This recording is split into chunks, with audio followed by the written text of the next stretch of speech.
지난 22일 뉴욕 한복판 경찰이 한 남성과 신경전을 벌이고 있습니다. How many people? Now I have 10 people with me. I go to the French embassy. No. I'm sorry, I'm president. I'm really sorry. It's just that everything's in closing right now. There's a border keep coming right. That's why. I'm sorry. If you don't see it, let me cross. I negotiate with you. 경찰이 길을 가로막은 인물은 다름 아닌 프랑스 대통령 에마뉘엘 마크롱. 세계 정상들이 모이는 유엔 총회에 참석차 뉴욕에 왔다가 발이 묶인 건데요. 마크롱 대통령 당황한 기색이 보이죠? 어디론가 전화를 겁니다. How are you?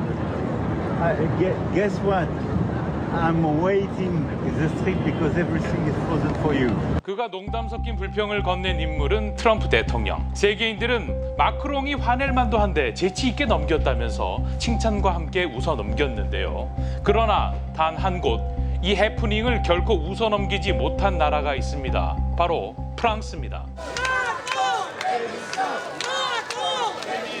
지난 18일 마크롱 대통령의 사퇴를 외치며 프랑스 시민 50만 6천 명이 시위와 파업에 나섰습니다. 블로콩2 모든 것을 멈추자.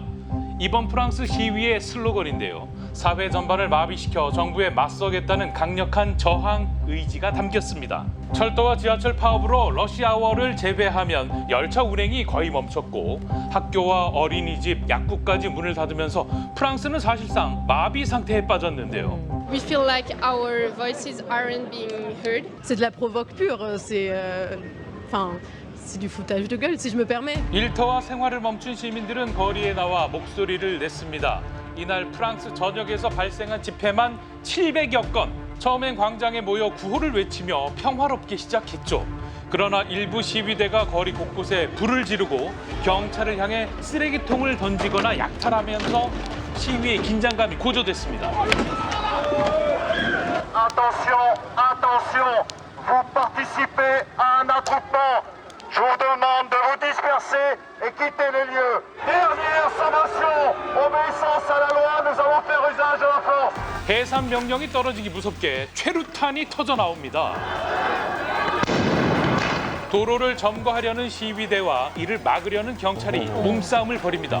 그러나 곤봉과 방패로 무장한 경찰 앞에 시위대는 속수무책이죠. 최루탄에 쓰러진 여성을 걷어차기도 하는데요.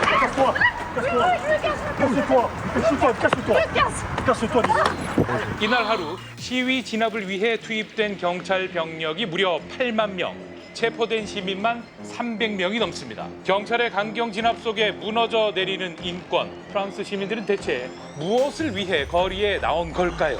Il faut que le gouvernement y comprenne qu'il y en a marre de l'austérité et que réellement il y a des mesures à prendre effectivement pour sauver la France, mais ce ne sont pas celles qu'il faut prendre sur les travailleurs. 이번 프랑스 시위의 원인은 지난 7월 프랑스 정부가 발표한 2026년 긴축 재정안에 있습니다. 정부가 내년 예산을 당초 계획보다 438억 유로, 우리 돈으로 약 72조 원을 줄이겠다고 발표했는데 문제는 그 재원을 연금과 건강보험, 실업수당 같은 복지 축소에서 마련하겠다고 한 겁니다. 또한 국민의 생산성을 높이겠다며 연중 공휴일 이틀을 폐지하겠다는 내용도 담겨 있었는데요.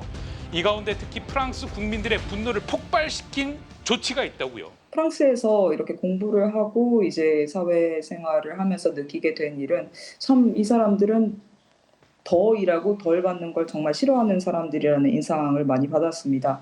특히나 노동절을 이제 없앤다라는 것이 프랑스 사람들에게는 특히나 노동의 가치를 중요하게 여기는 국민들에게는 굉장히 큰 충격이 아니었었나. 그래서 더 이것을 지켜내고자 하는 움직임이 컸었지 않았나라고 생각합니다. 바로 공휴일 축소. 정부 발표 이후 실시된 설문조사에서 응답자의 84%가 공휴일 폐지에 반대했는데요. 프랑스인들에게 공휴일은 단순한 휴일이 아닙니다. 수많은 역사적 사건과 맞닿아 생긴 만큼 정부의 시혜가 아닌 시민투쟁으로 쟁취한 권리, 국가의 의무로 인식하고 있다는데요. 그래서 이번 긴축 재정안은 오랜 세월 지켜온 사회적 합의를 무너뜨리는 조치로 받아들여져 파장이 더욱 컸던 겁니다. 이 여파로 긴축 재정안을 주도한 바이루 총리는 결국 취임 9개월 만에 자리에서 물러나야 했습니다. 그런데 바이루 총리는 왜 국민들의 심기를 건들 걸 뻔히 알면서도 이런 긴축 재정안을 밀어붙였을까요? 프랑스 경제가 어렵잖아요. 복지에 누구보다 민감한 국민 정서를 정치인이 몰랐을 리 없을 텐데요. 프랑스 국가 재정이 굉장히 심각한 적자 상황이 있기 때문에 이게 어느 정도 심각한 거냐라고 묻는다면 지금 프랑스 정부가 그 GDP 대비 5.5%에 달하는 국가 부채를 안고 있다라고 얘기를 하는데요. 그럼에도 불구하고 이제 고령화 사회가 되어 가면서 앞으로 이제 일을 할 수 있는 젊은 세대는 점점 줄어들고 말 그대로 일을 하지 않고 연금으로만 살아야 되는 세대가 훨씬 더 늘어나게 되거든요. 거기에 대해서 이제 프랑스가 직접적으로 문제 해결에 나선 거라고 보시면 될 것 같습니다. 지금 프랑스 재정 상황은 무너져 내리기 일보 직전입니다. 실시간으로 치솟고 있는 이 숫자 보이시나요? 바로 프랑스의 국가 부채입니다. 현재 약 3조 4천억 유로, 우리 돈으로 5,600조 원에 달하는데요. 어마어마한 숫자죠. 그런데 불어나는 속도가 더 놀랍습니다. 10,000유로가 올라가는데 채 3초도 안 걸립니다. 우리 돈으로 1,600만 원이 넘는 빚이 3초마다 계속 추가되고 있는 거죠. 그런데 참 아이러니하게도 프랑스가 막대한 빚을 지게 된 가장 큰 이유가 바로 복지입니다. 유럽에서도 손꼽히는 복지 지출 국가인 프랑스는 사회보장 지출만 해도 GDP의 30%를 넘어설 정도인데요. 하지만 복지 지출이 세금에 의존하는 만큼 경기가 둔화되면 세금 수입은 줄고 곧바로 재정 적자로 이어질 수밖에 없는 구조입니다. 여기에 금리 인상으로 불어난 이자 부담에 국방비 확대까지 겹치면서 감당하기 힘든 수준으로 나라 재정이 흔들리고 있는 거죠. 게다가 물가 상승까지 거세지면서 국민들의 체감 고통은 더 커지고 있다는데요. 이런 공항에서 딱 출근하기 전에 먹을 수 있는 그런 커피 있잖아요. 거의 20% 증가를 했고 프랑스 사람들이 특히 학생들이 가장 많이 먹는 그 파스타 마트에서 살 때 있잖아요. 그것도 6%나 올라갔어요. 뭐 버터는 8%, 과일, 야채는 그냥 10에서 거의 15%까지 올라갔어요. 1년 사이에. 근데 월급은 똑같아요. 줄지어 들어오는 아이들. 그런데 다소 꾀죄죄한 모습이죠. 지금 주차장에 세운 카라반에서 벌써 4달째 생활하고 있기 때문입니다. 최근 발표에 따르면 프랑스의 아동 노숙자가 현재 2,000명을 넘어섰다는데요. 프랑스는 복지 제도가 잘 갖춰져 있어 공공임대주택이 많지만 재정난이 심화되면서 공급이 수요를 따라가지 못하고 있답니다. 게다가 경기 침체로 불안정한 파트타임, 계약직 가정까지 늘어나면서 아이들이 거리로 내몰리고 있는 실정인 거죠. 그런데 나라 재정이 이렇게 흔들리고 있는데도 시민들은 오히려 복지를 빼앗기고 있다며 거리로 쏟아져 나왔습니다. 국가가 어려운 상황이라는 걸 누구보다 잘 알 텐데 왜 그들은 끝내 시위에 나서는 걸까요? 프랑스 국민들은 뭘 얘기하냐면 국가 재정이 어려워진 건 알겠다. 그런데 왜 그 재정의 어려움을 대다수 서민들을 옥죄는 방향으로 복지를 축소하는 방향으로 해결하려고 하느냐. 왜 부자들에게 세금을 더 물린다거나 기업들에게 법인세를 올리는 방향으로 이 방법을 택하지 않느냐에 대해서 불만을 제기하고 있는 거죠. 마크롱 정부는 투자를 늘리고 경제를 살리겠다며 지난 2018년 부유세를 폐지했습니다. 주식과 금융자산 등을 과세 대상에서 제외하고 순수하게 부동산 자산에만 세금을 매기도록 바꾼 건데요. 그 결과 부동산이 아닌 다른 자산을 가진 부자들이 큰 세금 혜택을 누리게 됐습니다. 그렇다면 마크롱 정부가 기대했던 효과는 있었을까요? 프랑스 재정감사원 보고서에 따르면 매년 약 30억 유로의 세수 손실이 발생했으며 투자 확대 효과 또한 거의 나타나지 않았다고 하는데요. 결국 정부가 재정 위기를 이유로 서민들의 복지는 줄이면서 부유층과 대기업에는 세금을 깎아주는 모순된 정책을 펼치니 시민들은 부유세를 다시 살리고 부자들에게 세금을 더 받으라며 거리로 나와 분노를 터뜨리고 있는 겁니다. 그런데 이뿐만이 아닙니다. 트위터에서 니콜라 키페이라는 그 돈 내는 니콜라라는 그런 밈이 되게 유행을 하기 시작했는데, 그러니까 니콜라만 고생하는 거 아니냐 이런 시선이 반영된 밈으로 여겨지는데, 베이비붐 세대들이 이제 그런 니콜라들의 노력을 이제 날로 먹을 것이다라는 그런 불안감이 조정이 되는 그런 사회에 대한 어떤 징후이지 않을까라는 생각이 들어요. 돈 내는 니콜라. 요즘 프랑스 소셜미디어에서 유행하는 단어인데요. 니콜라는 한국의 김철수처럼 흔한 이름으로 평범한 30대 중산층 남성을 상징합니다. 이들은 노년층이 누려온 막대한 복지 혜택 때문에 프랑스가 감당할 수 없는 부채 떠안게 됐고 그 부담이 고스란히 자신들에게 전가되고 있다며 불만을 터뜨리고 있는데요. 즉 열심히 일해서 세금을 내도 그 혜택은 내게 돌아오지 않는다는 억울함이 깔려 있는 겁니다.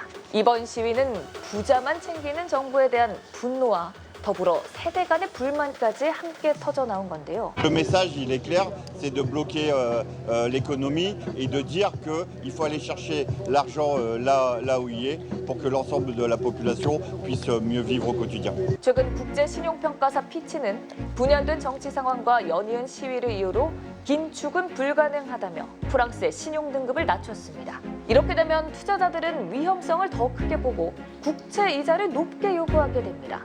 결국 정부가 돈을 빌릴 때 드는 비용은 늘고 국가는 더 큰 재정 부담을 안게 되는 거죠. 점점 더 신뢰를 잃어가는 프랑스.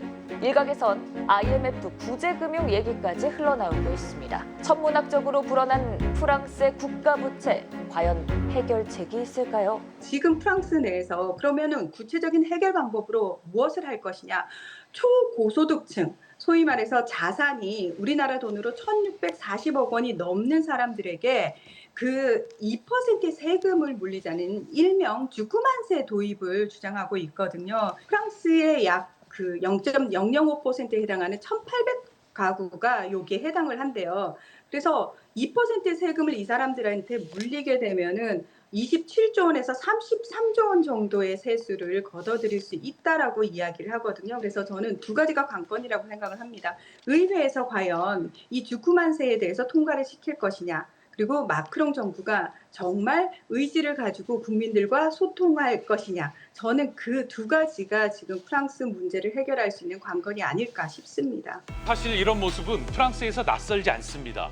1974년 이후 단 한 번도 재정 흑자를 내지 못하며 만성 적자 시대가 반세기 가까이 이어져 왔기 때문입니다. 긴축 재정안이 발표될 때마다 시위가 반복돼 왔죠. 대표적인 사례가 바로 잘 알려진 노란조끼 시위입니다. 주말마다 거리가 불타고 개선문까지 점거되자 정부는 결국 시위의 핵심 쟁점이었던 정책을 철회하고 100억 유로 규모의 지원책을 내놓으며 민심을 달랬는데요.